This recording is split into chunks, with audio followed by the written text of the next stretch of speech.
Hi, my name is Michelle Sang, and I'm a senior at Suffern High School. I'm also the program leader and the founder of the Suffern Summer Learning Jumpstart program. Last summer, I decided to run this program as a test pilot, and it was really successful. It was well received by the community and by the parents and teachers of my community. And this year, I've decided to expand it. So, my main idea was to establish a connection between Suffern High School and the elementary schools within the Suffern School District. So by doing this, we offer free tutoring for students K through 6 who are either ENL students or who are just in need of academic support. In addition, the tutors receive meaningful community service hours. So I would like to establish why I decided to run this program in the summer. Statistics show that up to 2 months of learning is lost during the summer.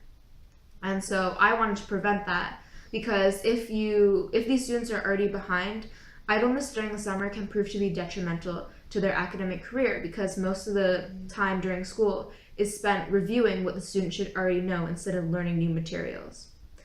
Thank you very much, and I'll now be showing you how to create a program similar to this one. Hi, my name is Michelle Sang, and I'm the program leader of the Suffern Summer Learning Jumpstart program, as well as a Girl Scout ambassador from Heart of the Hudson's Troop 40718. My mission for the Summer Learning Jumpstart program was to create a program for children who need academic support and basic English language and math skills during the summer, and also to create a volunteer tutoring network that inspires, equips, and mobilizes high school students to take action that changes the world and themselves throughout service.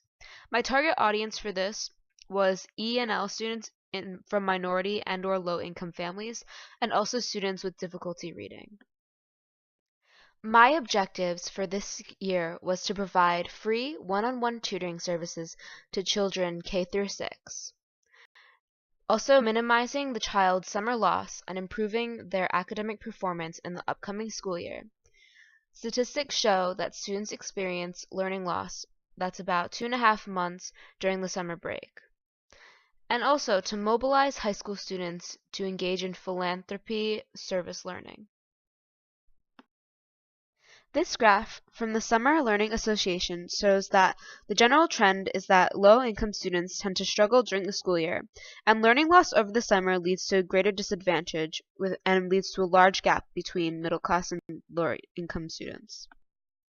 Research shows that while gaps in student achievement remain relatively constant during the school year, the gaps widen significantly during the summer.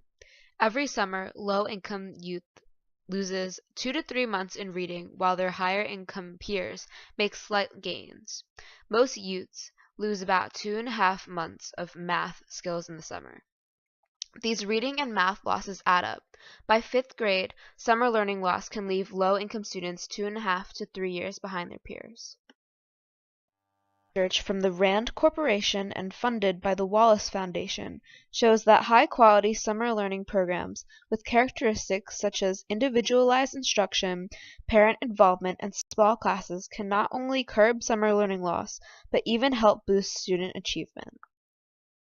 Before you facilitate a program like this, you have to consider the following factors, such as who is your target audience, where are you going to facilitate the program, how you're going to set up the program, how you're going to reach out to your target audience, where are you going to find tutors, how do you obtain tutoring materials, and what resources do you need to support your program.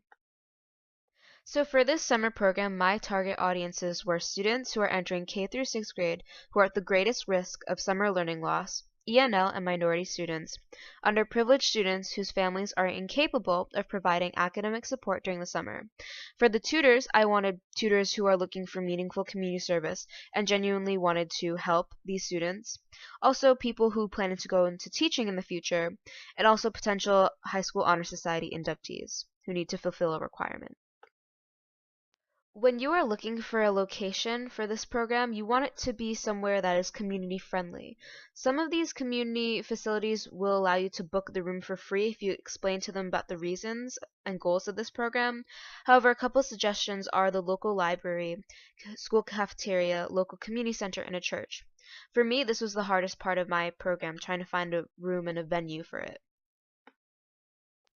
I ended up using my local library just because it gave me a room for free, and was able to accommodate my schedule. Next, I will be telling you how I set up this program. So basically how you can reach out to your target audience and recruit tutors, find resources, and tutoring materials. So first of all, you want to be able to find an advisor for this program. This will make your job a lot easier because your advisor will help guide your program in the right direction, and usually you would choose an advisor with the same expertise as your program so they can help network you and also provide valuable feedback and advice. Your advisors could be either teachers in the community or activists that are teachers or educational professors. Also, local Girl Scout mentors or Boy Scout mentors would work. So this is my advisor, Mrs. Linda Hammond, who is an instructional facilitator. And so she really helped me because not only did she help provide me with some of the reading materials for the students, but she also helped me get access to the elementary school so I could recruit students. In order to recruit students, you can reach out to the elementary school principals, ENL and math teachers about your program and how to arrange meetings to discuss how the collaboration will benefit students who are at risk of learning loss during the summer break. Then you can follow up with the meetings for student referrals via email or video chat. Then you can create a flyer for your program for public display and distribution in the community.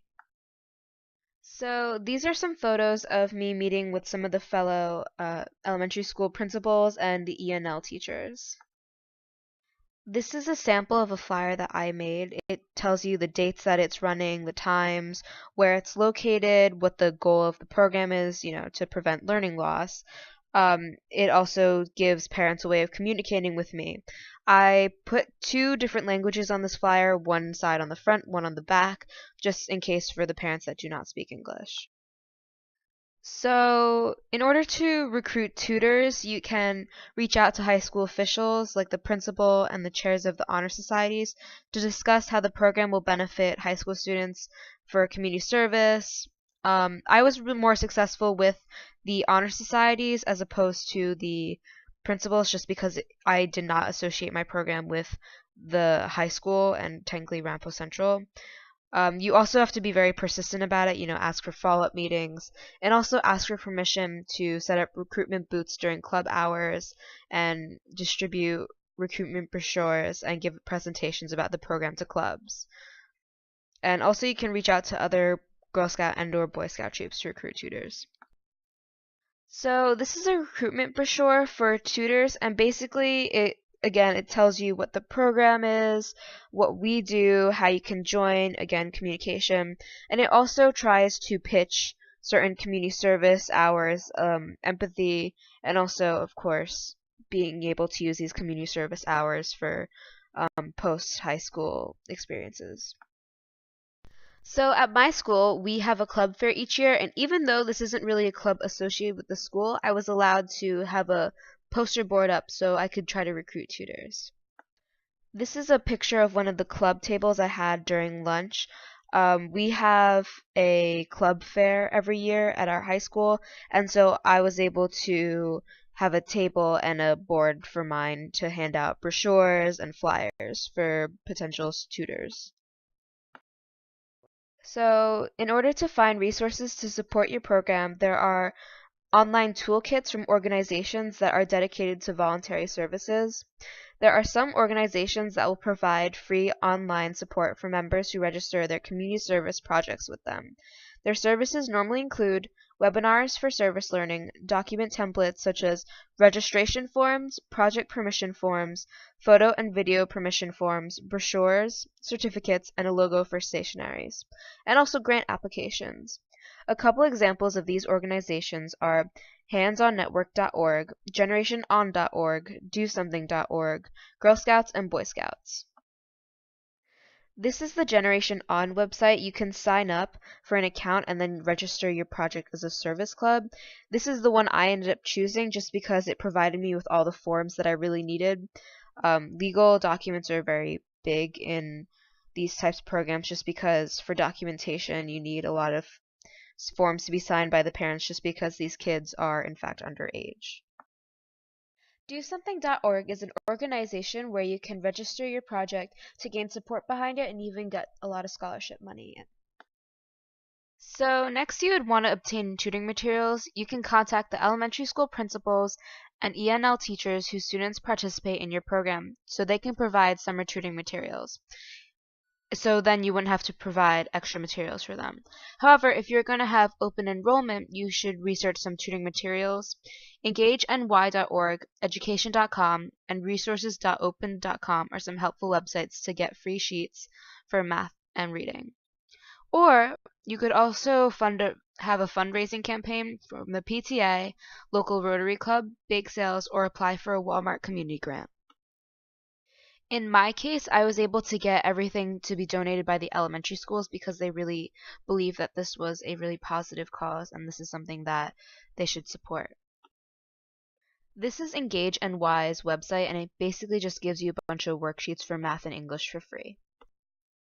If you want to maintain the sustainability of this program, you should identify individuals who have the leadership and interest in continuing the program. Also, obtain commitment from school officials and high school honor societies that they will continue to recommend the tutoring program as one of the requirements for membership induction. Engage local community activists and elected officials to support the program by providing certification letters as a recognition for the volunteer tutors. And engage the PTA members in local elementary schools to voice their support for your program to the Board of Education in your school district. So some suggestions for globalizing your project is creating social media pages for your program. I personally have a Facebook for my program, and this is linked below. Or you could volunteer your program to provide consultations for other school districts and high school students who may be interested in creating a program similar to this for elementary students who are at greater risk of summer learning loss. If you want people to recognize your program and see what you're actually doing, you can set up a social media account, such as Facebook. Again, this is the Generation On website, and you can volunteer to provide consultation for other communities that may be interested in creating a similar program. It's nice to say that after all this work, you can really enjoy the program that you've created. And these are some of the photos that actually my mom took of us while we were tutoring.